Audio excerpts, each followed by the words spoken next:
Okay, so just a couple of announcements before we go to Josh's talk. So Game Jam is coming up not this Friday, but next Friday. We have a computer set up right there for RSVP. So if you haven't RSVP'd yet, just use it and you can RSVP real fast. But please do though, so we can accommodate for how many people are coming. Okay? Everybody knows what a game jam is by this point. Can I RSVP within? Can you RSVP then what? One of the teams had someone working remotely Yeah. last time. Yeah, working remotely is totally fine. Good question though. So that's for a game jam. If you guys know you're going, RSVP. Have you RSVP'd? Because I know you'll be going. Yeah, you did. Oh, I know you did. What about you, Curtis? I'm not sure I'm going. You're not sure if you're going? You will be sure. Okay. Well, if you're sure, just do it right now because it takes a lot of incentive to RSVP later. The other thing, so in preparations for Game Jam, I'm possibly doing a workshop on Game Maker, which is a rapid prototyping tool. You probably have heard of it. But I'm going to do the workshop only if there's enough people interested in learning the tool. So can we have like a quick show of hands who's interested in learning Game Maker over this weekend if we were to hold a workshop? Hold a one-on-one workshop. Really? It's such a cool tool. No, yeah. When I use it, it's horrible. Only you. I think everybody uses different rapid Yeah. prototyping tools, so. And Yeah. you want to learn stencil? I mean, is anyone No, just kidding. interested in having a workshop on a rapid prototyping tool that's not Game Maker? Stencil. There's Construct and Stencil. Stencil is another rapid prototyping tool.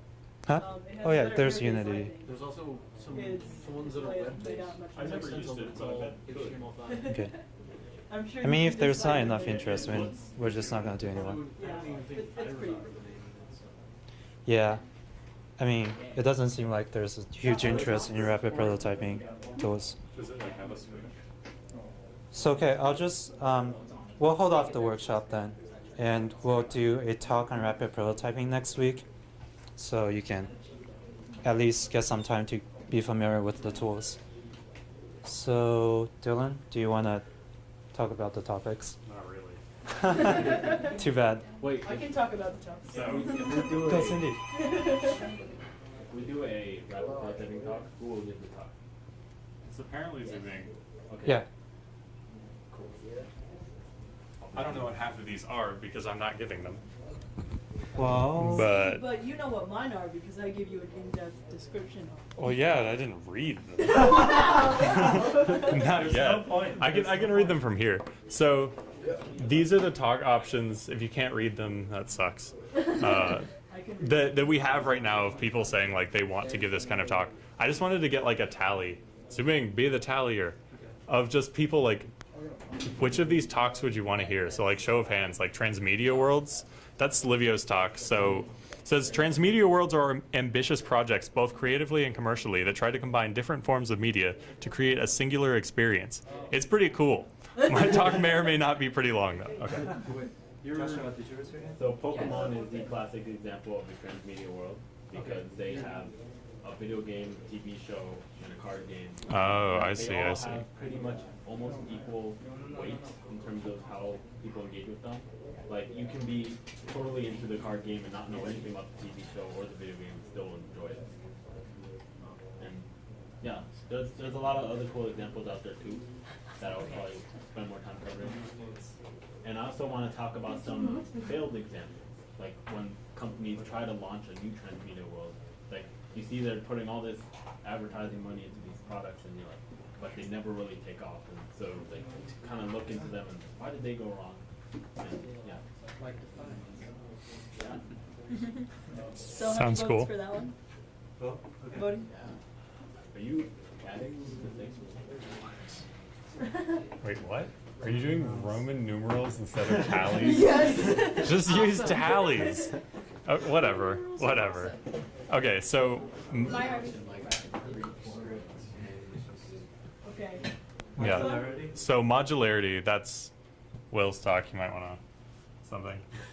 Oh, I didn't put a description? Well, I mean, you did. Reuse of art assets to save memory, etc. Oh, okay. It's basically modularity is how a lot of old games you'll see, like Mario and a lot of classic NES games, use tiles. So this still happens because we don't have enough memory for unique assets for everything, single thing that we do. So things are reused in a lot of weird and crazy ways that you wouldn't actually think of. So it would basically be a talk on modularity and how to use it and where to use it, where you would actually want to use custom assets instead of modular assets, etc. How many people want to hear? Sure. But it has to be a tally this time. Yeah. No. Yeah, Jordan has his hand up. Are you raising your hand? Sure. 1, 2, 3, 4. Jordan? Yeah, Jordan's one. Yes, he is raising his hand. That can't be more popular than mine. Just put the number. I forgot to vote. Roman numerals. Okay, pixel art. Cool. Pixel art, that's Cindy's. mine. Pixel art and human anatomy are Cindy's. So, yeah, have fun. Here's a Are they going mic. together? Oh. They could No, be. they can be. They can be back to back if you want. So pixel art, everybody knows what pixel art is, right? I hope. So, On board. yeah, there's an example of pixel art. But how do you make good pixel art, like professionally or for your game or something? Like, say you have a base sprite. How are you supposed to make that look as professional as the base sprite? I'm going to give a talk on that. And different ways in that you should choose your color palette and how you should outline, I guess, and stuff like that. And human anatomy, that's pretty straightforward. Learn about human anatomy, because human anatomy is like a butt. Like, seriously? Who? Okay. A recursive Human- definition. Stop. Human anatomy is so hard. Anybody else agree with me? Yeah, human anatomy is pretty awful. Yeah, it's awful. Oh, man. Delve into that one. This is an art talk? Or Yeah. just a general It's an art talk. Okay. Can I add like a section of animation on the end of that? On my Pixel art? on pixel art, Pixel yeah, art. you can. Animation. We vote yet? Nope. No, not yet. Alright, tally for pixel art / animation. That's a lot of people. Holy cow. Because everyone likes pixel art. Like 10. Just say 20. Yeah, it doesn't make a difference. All the people. All the people. I think we're having all of these talks so far. Alright, human anatomy. Well, this is more for like precedence. I've been raising my hand. You know, whatever. Human anatomy. It would be a change of pace. Apparently zooming wants to hear that part really bad. What? You put 15 next to that one. Cool. Alright. Intro to music creation and rapid development tools. Those are both zoomings. If you want the mic, you can have it. If you don't, you can do whatever. Since you offered. Oh, my hands are really cold.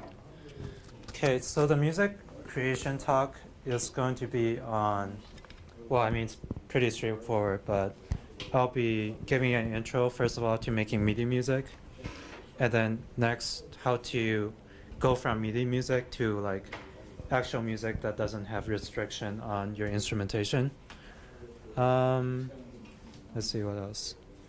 I'll be going, well, I can go into like how sound works and a little bit of music theory if necessary. Well, it depends on what people want to know, and a little bit into maybe not sound effects, but how to add effects to your music as well. And I'm going to try to make it so that you won't have to buy anything or pirate anything in order to make the music, because free is good. So that's that talk. Rapid development tools, we're just going to have that talk next week because it's pretty important to be familiar with the tools, I think, to be prepared for the game jam. And the last rapid development tools talk was, it ended up being pretty good. So I don't even know if you need to vote on that by this point. Unless we get 0 votes, in which case I will not talk about it. Rapid development talks maybe? Huh? Last time we did rapid prototyping tools, can we just play the video next week? Just bring the TV and then show the video. That's it. I Can don't we oppose record that. and upload it? I do not oppose that idea. Video within a video. So yeah, tally for music creation. Wow. Okay. 1, 2, 3, 4, 5, 6, 7, 8, 10, 11, 12, 13.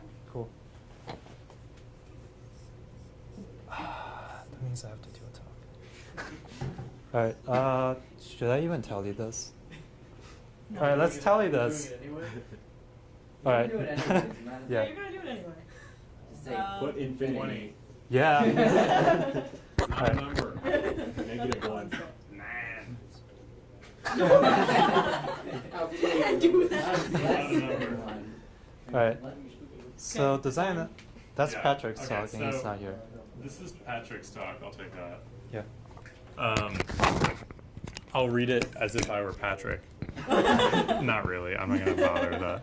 So, we'll give an in-depth analysis of the game Spec Ops: The Line, including topics such as design choices, themes, engagement, other than fun, and various other things. There will be major spoilers. Oh no. So play the game. Oh no. Or don't.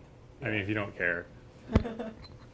It's Put it at the end. definitely major spoilers. And it's only $10 on Steam. All caps major spoilers. It's actually $7 on Steam right now. It's on Oh, sale. sweet. No, no way. Even better. You should send a link to that. Okay. All right. Sure. Tally? Tally. I just thought of it now. This is a half vote. 1, 2, 3, 4. Wait, 1, 2, 3, 4, 5, 6. I can count. I think I voted for everyone. You put a real number. Oh my god. No. Yes. Get No. out. What is happening? All right. Motion So to that's impeach that. Newton. So which talk goes first? If we do this by order of votes, I'll give my talk Infinity -1. the week after, the Monday right after. No, wait. No, we don't have a Okay. meeting that day. So the week after Game Jam. Then that would be your talk. Yeah. And then my I'll talk. just give my talk the next possible available Fine. slot. Cool. Cool. So Sounds good. our secretary is our cameraman, so I'm gonna take a picture. Oh. We're already taking a picture of it. We are? With the Yeah, camera. with the camera. Oh yeah. Continues taking a picture. Olivia's first time manning the camera. I'm so- taking a picture. I thought you were of going to take a like, picture of him manning the camera So many Olivia. frames per second. to commemorate. Should I be posing? Oh no, it's too blurry. We're good. We're taking hundreds of pictures. Alright, so Josh, you're Now up. it's Josh's time. Josh. Here, you need this. Take it. Wear it. Well, I mean, yeah. it's a little As long ball. as you're inside.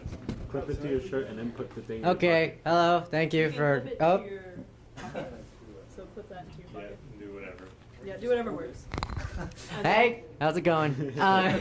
This is going to be a video game talk on conveyance, and it's been a long time coming if you didn't know. In order to talk about conveyance, you have to talk about conveyance of information and the user input and maybe able to understand information. I'm really hyped up on caffeine, and in result, my talking is really fast, and then we gotta have thinking about why is he talking about caffeine, and then you have time to think about why. Yeah? And that's part of pacing and conveyance. To be able to understand that information. And the reason I'm talking really fast is because I've drank caffeine. You'll be able to think about it, and then have the action, and then have it explained. That's actually really important when it comes to animation and things like that. So, in order to convey that idea to you, I'm going to give you a choice. And whether or not you raise your hand in the next 10 seconds decides what happens next. See, that was an example of declaratory action. And when you do this in video games, generally the people without the information and not knowing what's happening or what will come across for the results of their actions will generally deny your what trying to say. You have to use you have to use declaratory actions, not affirmative actions telling the player to do something, right?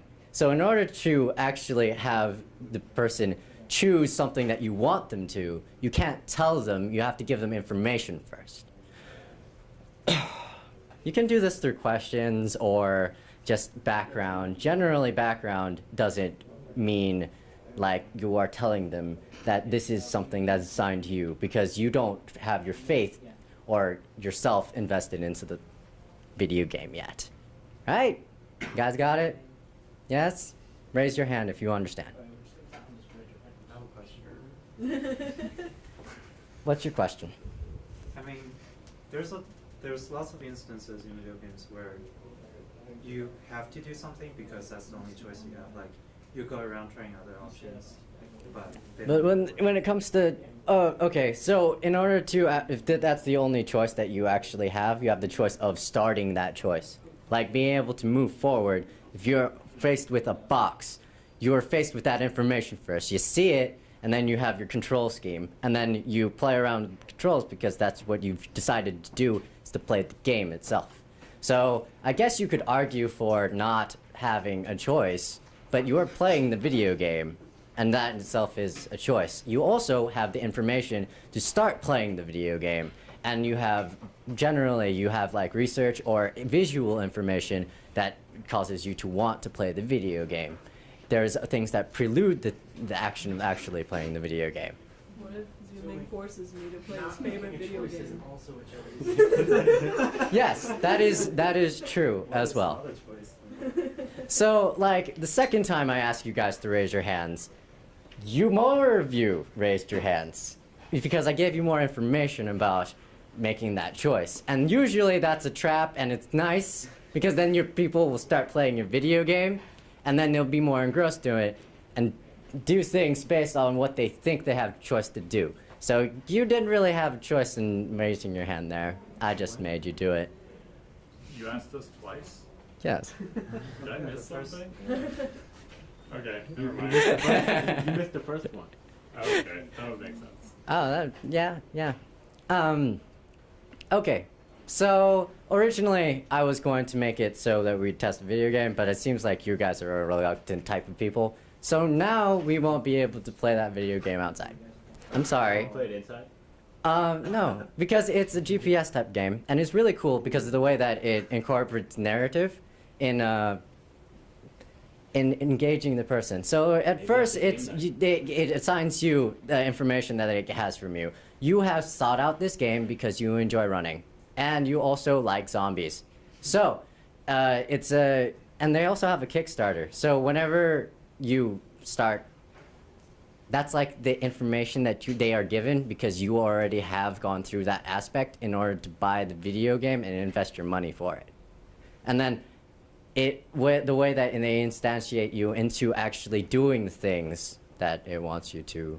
Well, do you guys want to see it? Sure. Sure. Raise our hands. Well, you guys have to get up or pack up your stuff because we're going outside. I thought you said we weren't going outside. Yeah, what's with this What happens bipolar if news? there? Yeah. So you guys don't want to? Oh, I'm fine going outside. Alright. Alright. Let's go.